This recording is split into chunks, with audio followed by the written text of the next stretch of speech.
Hey everyone, Josh Peck here. Today I want to talk about entities of higher realities or higher dimensions. Extraterrestrials or extra-dimensional entities, is there a difference? That's what we're going to be talking about today. Jude 1:6 tells us, "And the angels which kept not their first estate, but left their own habitation, he hath reserved in everlasting chains under darkness unto the judgment of the great day." So in previous videos, in some of my other books and research, I've talked a lot about some of the teachings that comes from higher dimensions, whether good or bad. Here we're going to discuss who exactly are teaching these things. Now we've discussed before the fourth spatial dimension in the videos previous to this one, and if you haven't seen those videos, that's okay. All of these videos are created independently, so you don't have to see the others to understand this one. But we talked about the fourth spatial dimension as a place that's coexisting with our physical reality. Now we'll discuss who exactly exists there, as well as what their intentions seem to be. Now, when we read passages such as Genesis 6 and the book of Jude, we learn that there was a group of angels who decided to rebel against God, and the cost of this rebellion was their habitation, according to Jude. And again, and from Jude, the word habitation could very well be referring to their angelic bodies or their extra-dimensional bodies.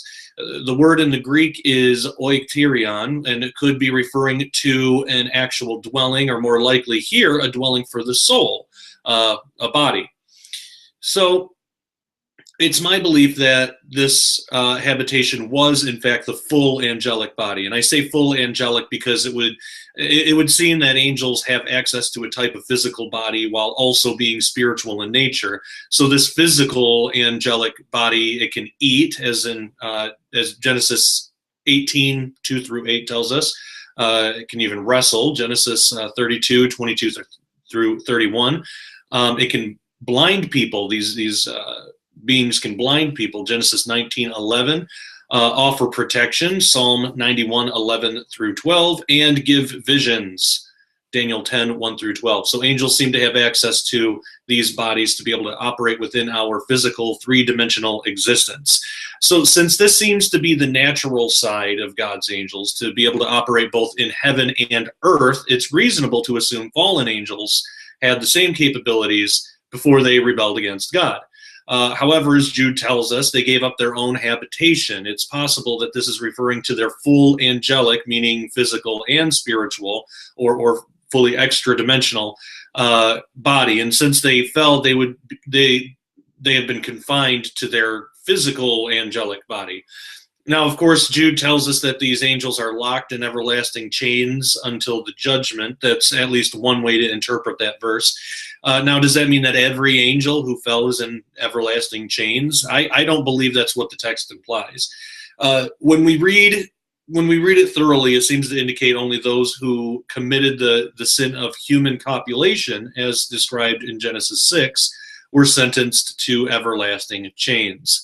And I won't get into it too deep here because I've already written extensively on that topic, as well as have many other researchers. So if you want to learn more, you could refer to my book, Disclosure, Unveiling Our Role in the Secret War of the Ancients. You can get that at sharpeningreport.com.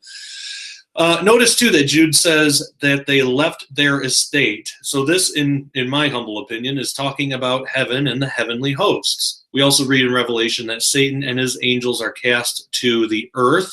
Now, whether or not the fallen angels can still visit heaven is another issue altogether. The main point here is simply they are not from there anymore. They're no longer residents of heaven in the way that obedient angels are. And just to clarify, and moving forward, we are going to be talking about extraterrestrials and aliens and that kind of stuff. But it's good to lay this foundation first because it kind of it sets the stage for everything else we'll be talking about in this video. If you haven't done so already, subscribe to my channel. You'll get videos like this, plus others, and we cover a wide variety of topics on this channel.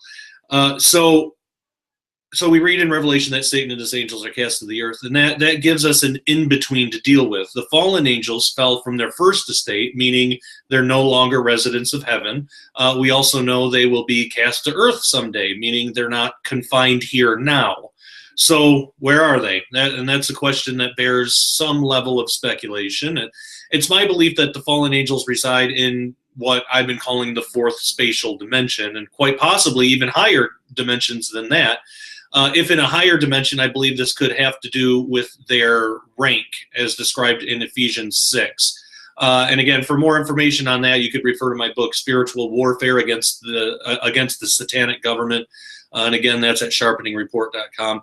It could also be that they're trapped in the second heaven, a place that seems to be synonymous with outer space.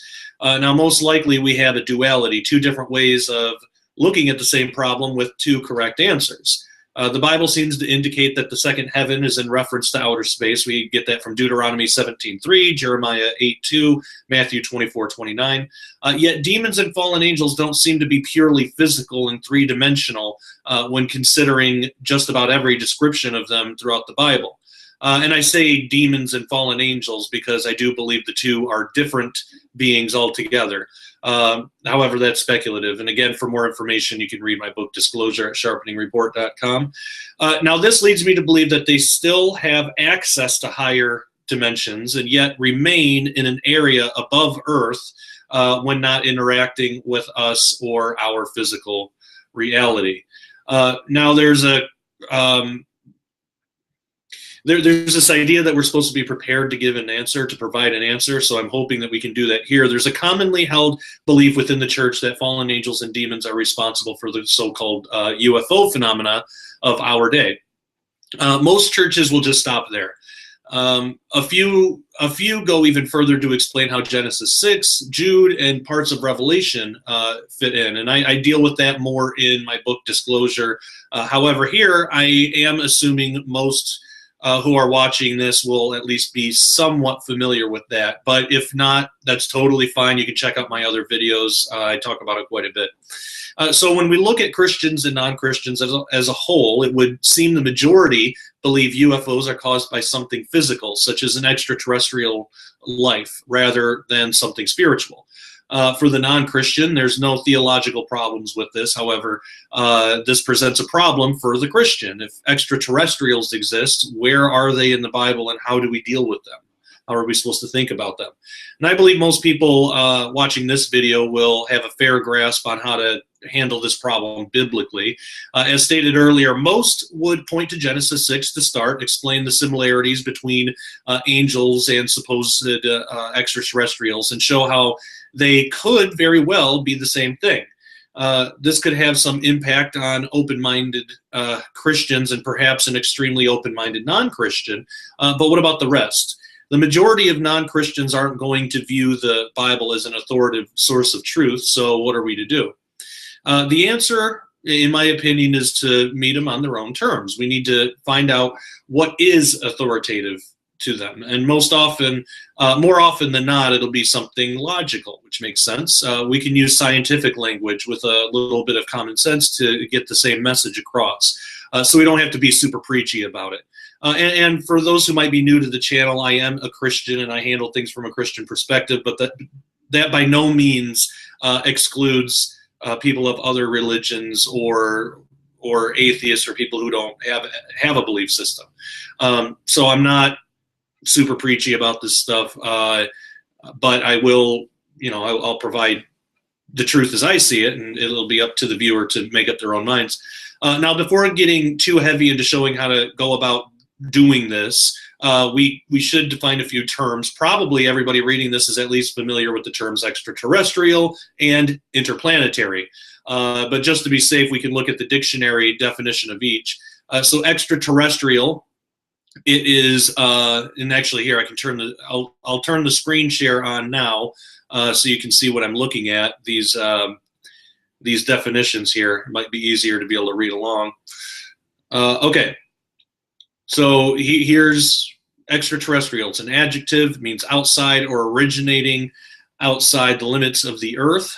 that when it's used as an adjective, when it's used as a noun, it's an extraterrestrial being, a science fiction novel about extraterrestrials conquering the Earth. Okay, and then interplanetary, the next term, adjective, being or occurring between the planets or between a planet and the sun. And we just get that from dictionary.com. So for our purposes here, and to make things simple, we can recognize the prefix extra signifies where something is from, whereas the prefix inter signifies capability. For example, an extraterrestrial being can also be interplanetary if it originates from a different planet than Earth, extraterrestrial, and also has the capability to inhabit other planets, interplanetary. And again, for those not familiar, this is my book, Quantum Creation, Does the Supernatural Lurk in the Fourth Dimension? And you can find that at sharpeningreport.com. That's where this information comes from. Okay, so moving on. When we understand this, we can actually throw in a couple more terms that will make that'll make this study a little easier. First is the term extradimensional, which would refer to something that originates from a higher spatial dimension than the three that we currently occupy. Next is interdimensional, which refers to something that has the capability to travel to other dimensions outside of its own. So for ease of reference, and from here on out, I'll refer to extraterrestrial beings as ETs and extradimensional beings as EDs. Actually, you know what? Those sound a lot alike. I'll just say extraterrestrial or extradimensional. I don't want to confuse anybody. Now, the majority consensus concerning UFOs and the beings that pilot them is, if they exist at all, they're most likely extraterrestrial with interplanetary capabilities. Now, what we want to do is be able to show that UFOs and their pilots might actually be extra-dimensional. And if we could show that, we can build a stronger case toward the idea that these beings are more likely fallen angels rather than extraterrestrials. So there's a couple different ways to go about this. The easiest way is by explaining the barrier of the speed of light. That's a relatively simple one. For example, the majority will find it easier to assume that supposed extraterrestrials would most likely originate from a different star system rather than our own solar system. And if that assumption were true, then extraterrestrials would still have to abide by the same cosmic speed limit put forth by Einstein. They should not be able to travel faster than light. And the reason for that is you run into all sorts of paradoxes like infinite mass, time stopping. Essentially, if you're going faster, you're actually going backward in time. So there's good reasons why it's not possible for something of mass to be able to travel the speed of light. Now, a massless object like a photon can travel the speed of light, but still no faster than that. Now, they should not be able to travel faster than light, extraterrestrials. So that being the case, if extraterrestrials are from many light years away, they would have to travel immense speeds for impossible lengths of time to get here. And the energy for this would be astronomical, and even then, the trip could take hundreds, thousands, or even millions of years. So after explaining that, a little common sense can be implemented. It would seem if they were willing to spend that much time and energy in getting here, they would want to do more than secretly abduct people, flash bright lights at night, and steal our cows. Now that's a little bit of a tongue-in-cheek response, but if done with care and not sarcasm, it can actually go a long way. It's okay to be a little humorous, but we don't want to insult anybody. So now almost always the very next thing that'll come up is the idea of wormholes. The person defending the position of extraterrestrials will probably at some point in the conversation state that if extraterrestrials are as technologically advanced as most people believe, they should have been able to find a way to bend space so that the trip won't be as long. And of course, that's possible. And it's a commonly held belief within the UFO community to explain how extraterrestrials can seem to arrive to our planet whenever they want. But there are problems with this idea as well. First, for extraterrestrials to be able to bend space in that manner, they would need to traverse an extra dimension. This would mean that they have interdimensional capabilities. Now, they still could be considered as extraterrestrials if they originate from somewhere in our three-dimensional universe, but we have to consider what is more likely. Is it easier to believe that extraterrestrials are so technologically advanced that they can pierce through a higher dimension yet still want to bother with us? Or is it easier to believe that these beings are actually from a higher dimension and traveling here would not be as much of a problem? And again, we consider the flatland analogy. And for those who might not be familiar with flatland, it's a hypothetical two-dimensional universe. And we can use this thought exercise to explain how higher dimensions would interact with us by thinking of how we would interact with a lower dimension, a two-dimensional universe. And the universe doesn't have to be big. It could just be the size of your tabletop or something. But the idea is that there are inhabitants of flatland called flatlanders. So, you know, the basic question is, what would it look like to a flatlander if I put my hand in flatland? They would see a line. So we can use that example of flatland. If flatlanders were actually real, we could be staring directly at one, actually just millimeters from him, and as long as we're outside of his two-dimensional field of vision, he would never know it. Also, travel to the second dimension really would require no technology whatsoever. You could just stick your hand in to invade their space, or you could physically pull the flatlander out of flatland and into our own three-dimensional space.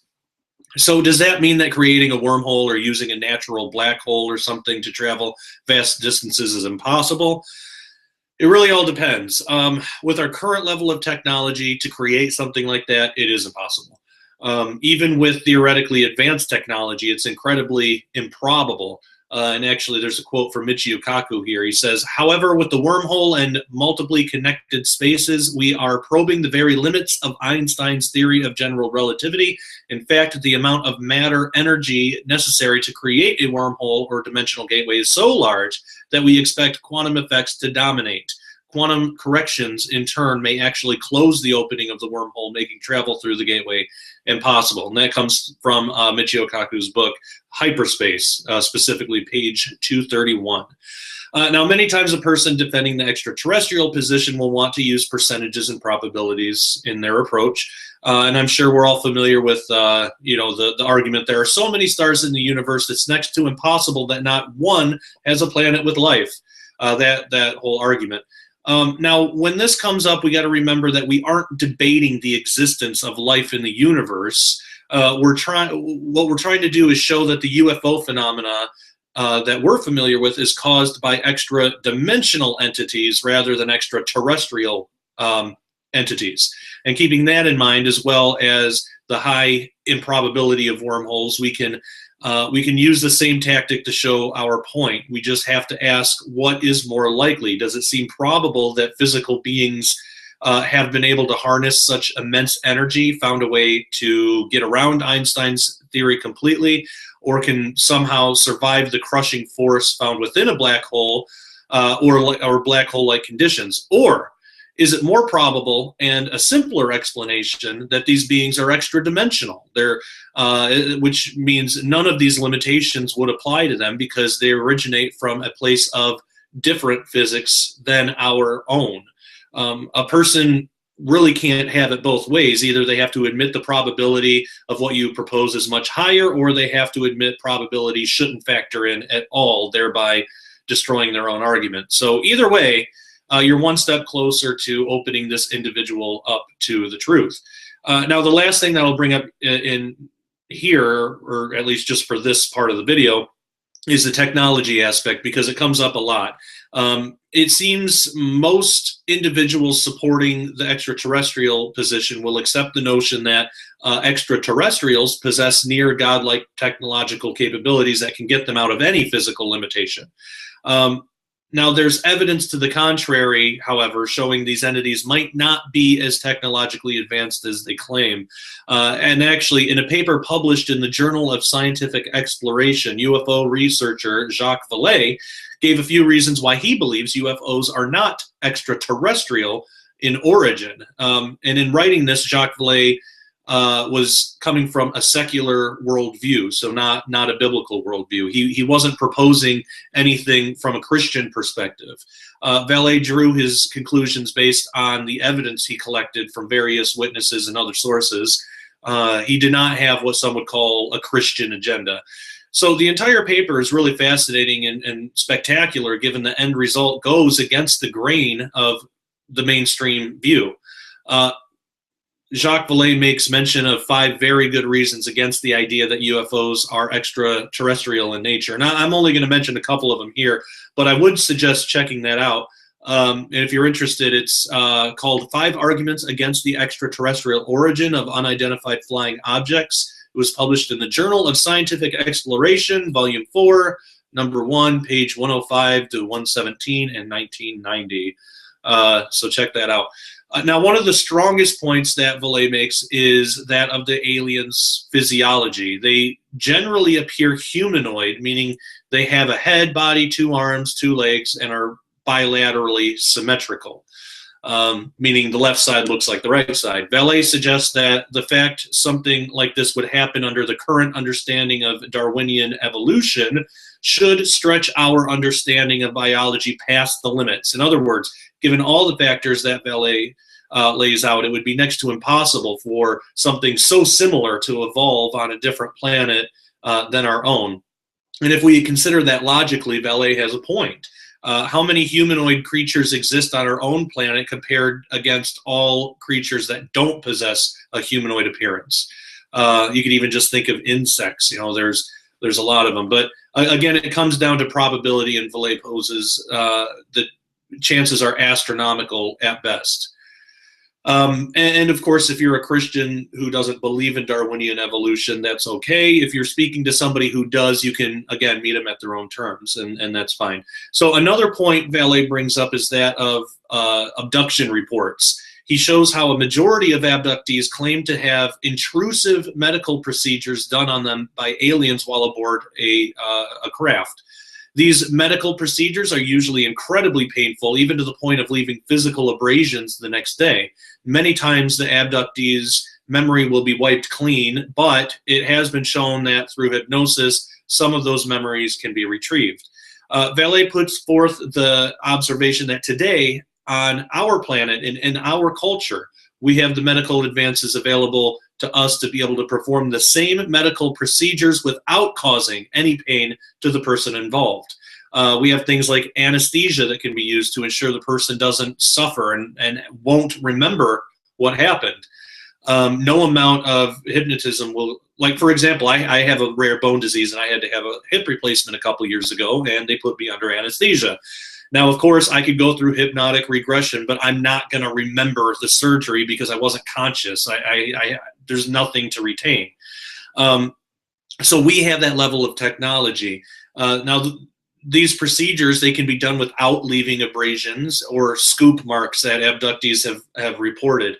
They can even be done with a minimal amount of tools, meaning the person having the procedure done would not have to leave the house. If you could find an on-call doctor these days, a doctor could come to your house and do these procedures. So given this, Vallée questions why technologically advanced extraterrestrials would need to take the individual aboard the craft, subject them to all sorts of torturous experiments, and leave them with the evidence to show something had actually happened.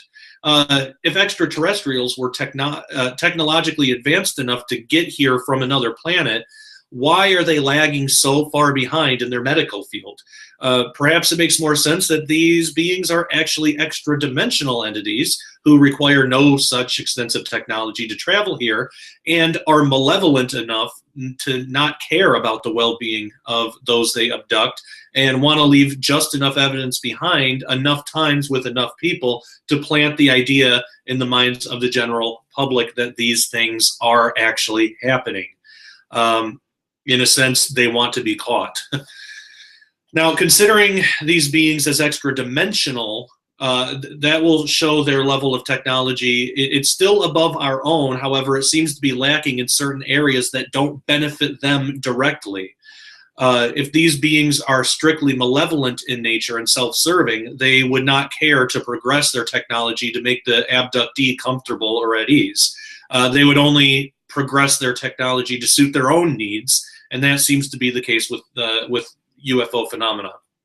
And one other point that I'll bring up is the nature of the reported UFOs. Many times, UFOs have been reported and even filmed to exhibit some seemingly impossible feats. UFOs sometimes split apart and they come back together again. They change shape or color as they hover through the sky. They even appear in two places at once. And remember back to our example of Flatland. What would it look like if a three-dimensional being traversed two-dimensional space? To a Flatlander, it would appear as a line or shape that is changing color, shape, and size.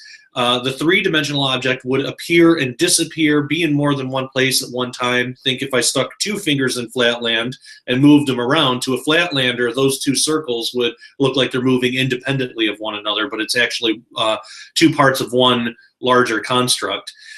So a three-dimensional object in two-dimensional space would seem to break every law of two-dimensional physics. So would it be reasonable for Flatlanders to assume that something exhibiting those behaviors is a super advanced two-dimensional being, or would it make more sense that it's something from the third spatial dimension breaching their two-dimensional space? So that's what we need to ask ourselves about the UFO phenomenon. Is it more likely that it's extraterrestrial and they can somehow break all these laws of physics, or is it a more simpler explanation that they're extra-dimensional and all of a sudden everything falls into place, it makes perfect sense, and you don't need to go to great leaps and bounds to understand or accept it? So taking all of that into account, we can see how there are ways we can use scientific terminology, observation, and logic to make a strong case for extra-dimensionals over extraterrestrials. Now, perhaps it's not that these things were just misunderstood technology in antiquity, in the ancient past, as ancient astronaut theorists postulates. Perhaps it is that we are misunderstanding extra-dimensional manifestations today.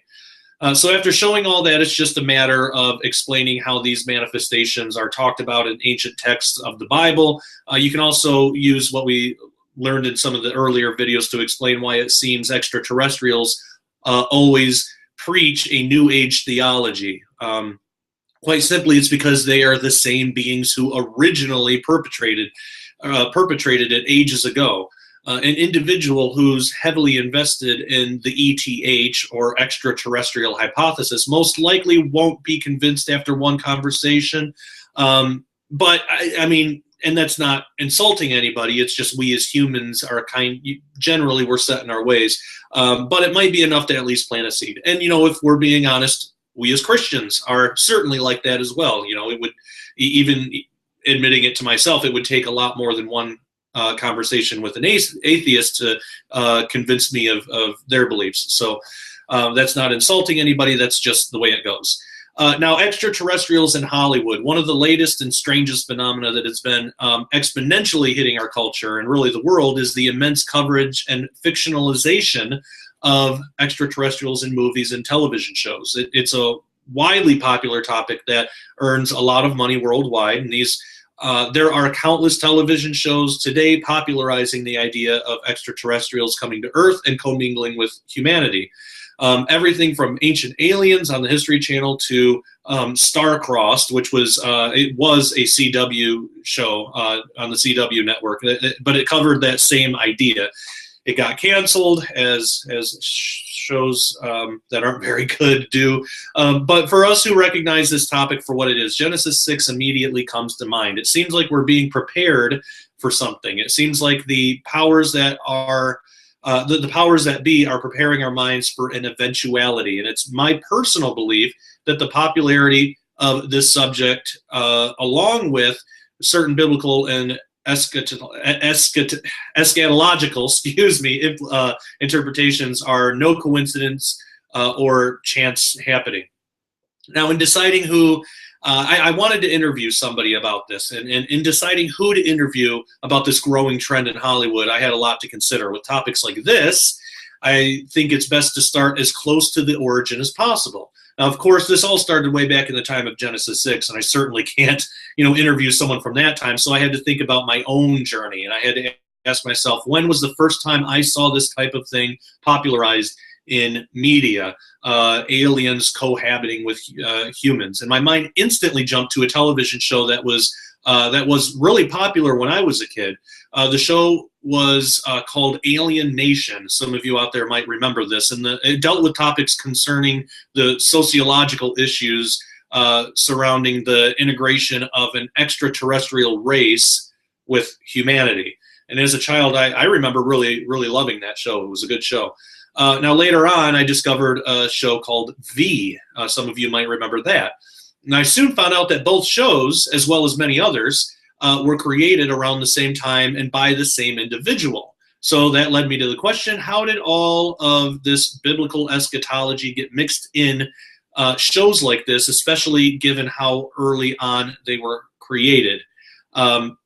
So I was able to get a hold of that guy and do an interview for my book. So I'm going to switch to a screen share again, so you can see the interview as I read it. But the guy's name is Kenneth Johnson, and he had a lot of really interesting things to say. I was grateful that he took the time to give me an interview. So this is him, Kenneth Johnson.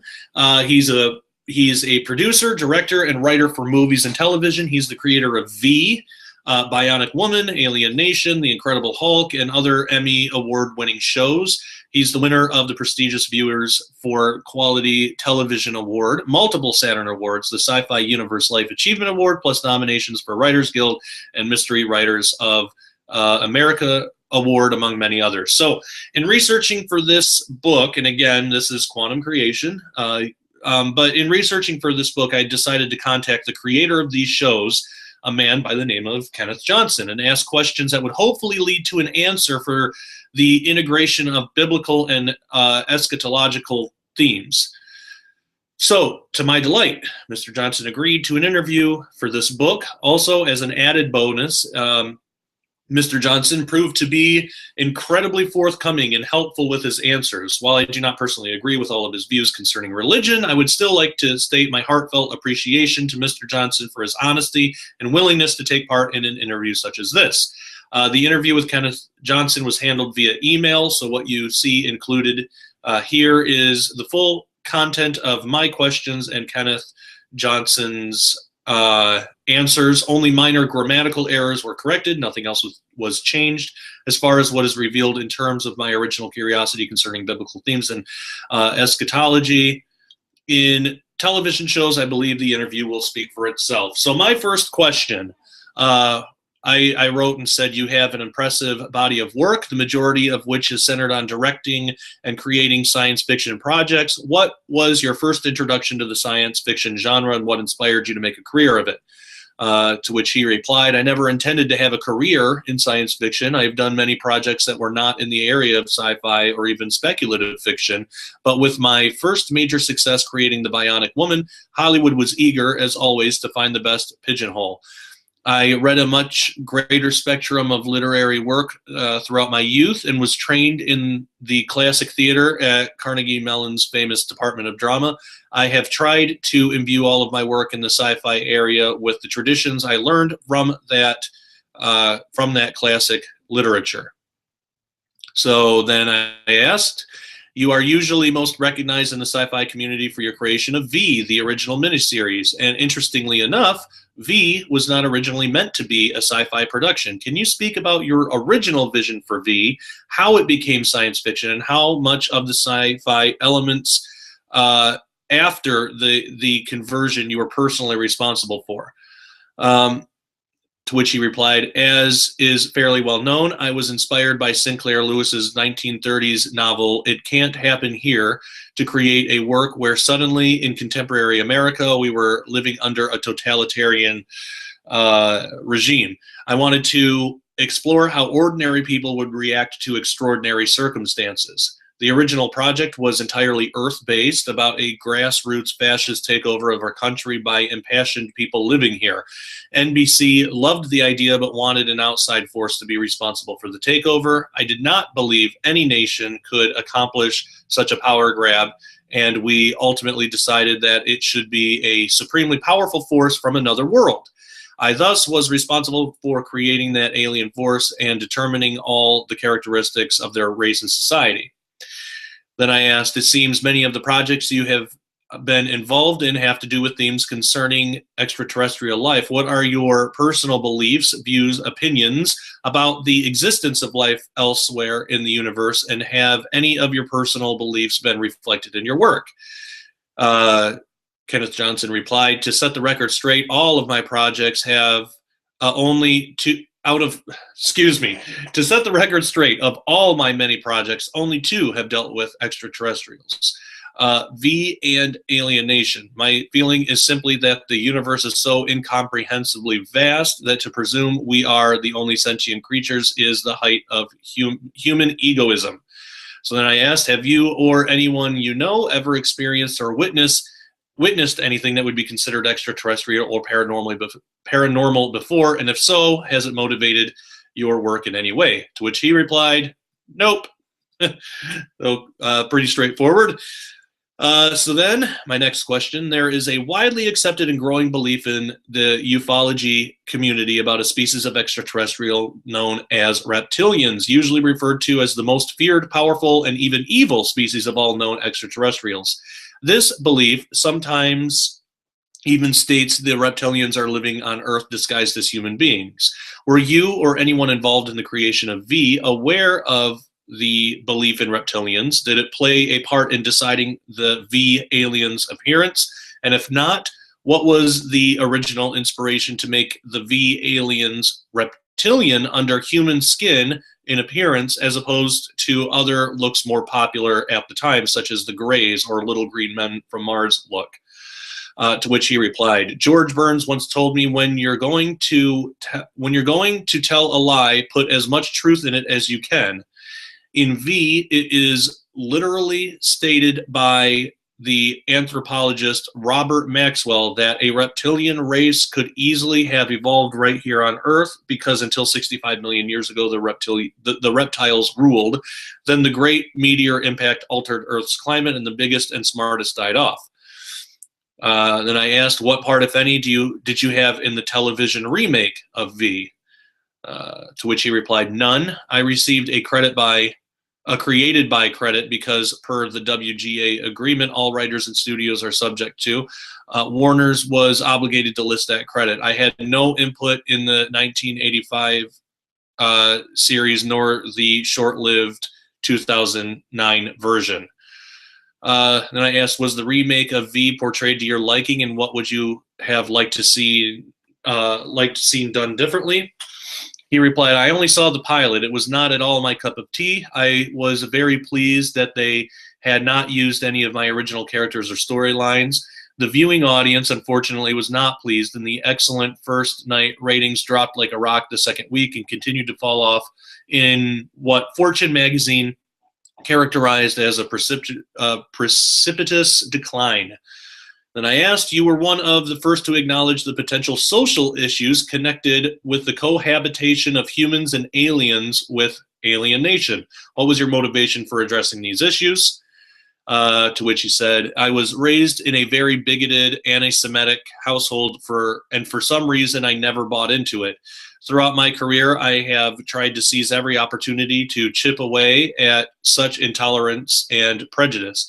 Fox had an unsuccessful feature titled Alien Nation and asked me to look at it because they thought it might still be a decent TV series, sort of Lethal Weapon with aliens. What I saw was the possibility of doing In the Heat of the Night, a series about racial discrimination.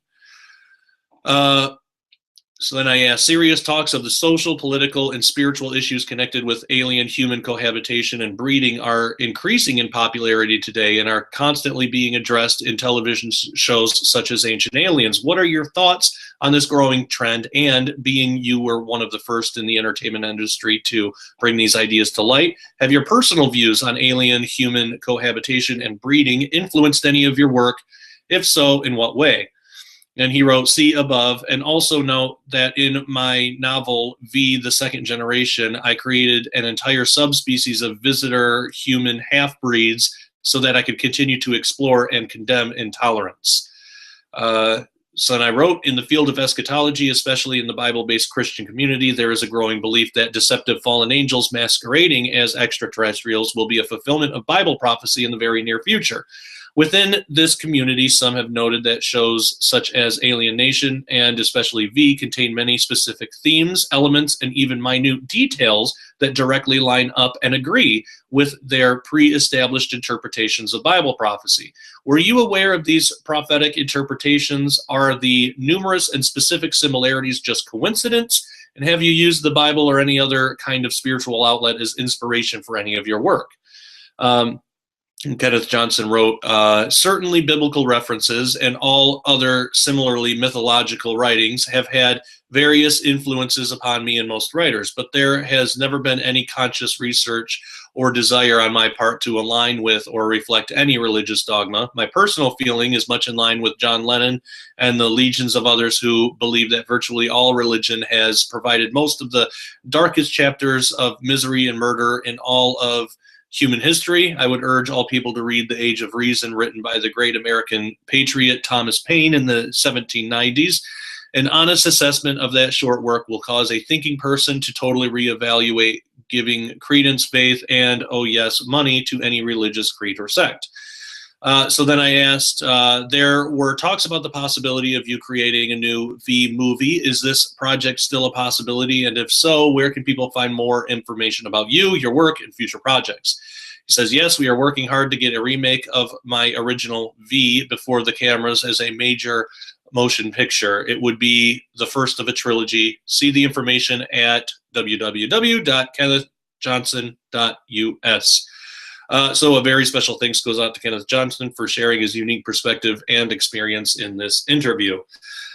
Now, as I said before, of course, I don't agree with all of his views concerning religion, but that's okay. It's okay for people to disagree. But I do find it really interesting how he was one of the first to popularize the idea of alien-human cohabitation and put it in the media. And now it's such a big trend in science fiction.